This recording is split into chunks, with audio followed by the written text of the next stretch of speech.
పడుతున్నారు అని అడిగిన. దానికి ఆయన బ్రేక్ డాన్సులు కూడా చేసుకోండి కుటుంబాలు అంటే నీకు ఆడవాళ్ళంటే ఇవాళ ఒక గౌరవం లేదు. మేము ఇచ్చేటువంటి పథకాల మీద ఒక కక్కుర్తితోటి ఆడవాళ్ళని అత్యంత కించపరిచే విధంగా బ్రేక్ డాన్సర్లుగా కుటుంబాలు వచ్చి బ్రేక్ డాన్సులు చేసుకోండి అంటే మీ బుర్రంతా కూడా గత 10 సంవత్సరాలు మరి హైదరాబాదులలో క్లబ్బులు పబ్బులు బ్రేక్ డాన్సులు ఇలాంటి ఎంకరేజ్ చేసిన చరిత్ర మీది.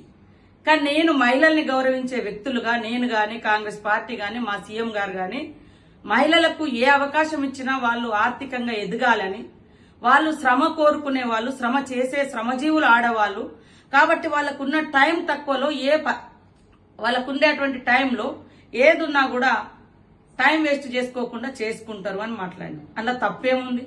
ఇవాళ మీరే అంటుర్రు కొట్టుకుంటారు ఇట్లా అవుతుంది. ఖాళీగా ఉన్నప్పుడు సీటు ఖాళీగా ఉన్నప్పుడు